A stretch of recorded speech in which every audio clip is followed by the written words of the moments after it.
Andrew in Kent, you're on Talk Radio through to Graham Hancock. Hello. Hello? Hi.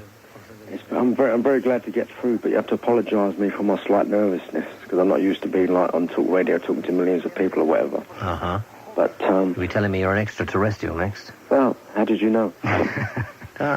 Just intuition, I guess. Yeah, but I agree with a hell of a lot of what Nigel Hancock is saying. Graham Hancock, thank you. Because at the end of the day, there's only a few people like him that is actually saying things that only maybe less than 1% of the population of this planet Earth is willing to stand up and say.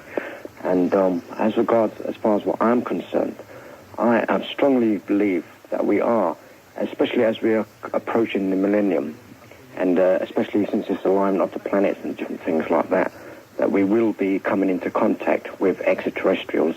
And these extraterrestrials, as Graham Hancock has been saying, have been with us since before I even know I've recorded history. And my personal opinion is, and not just my personal opinion is, but a lot of people of my persuasion, we believe that we are just but the physical manifestation of higher beings, and that we, as when it says in the holy books, not whether it's the Bible or whether it's the Vedas or whether it's any other holy book, it doesn't really make much difference. Whether you're a Red Indian, whether you're an Aborigine, or whether you're an Eskimo, makes no difference.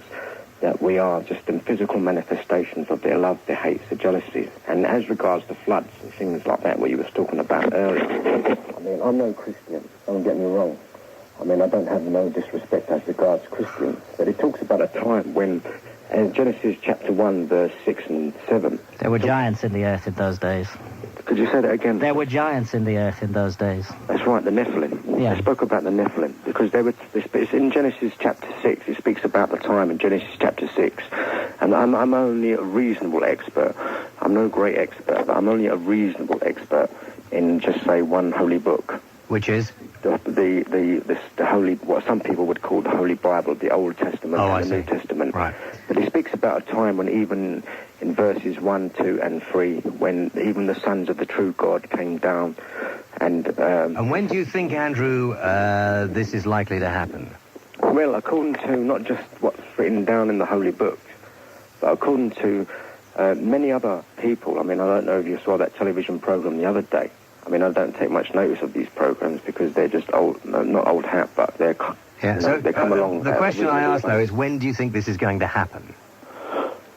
Well, I think it's going to happen with, according to one book anyway. I can only tell you as regards one book, and I am no Christian.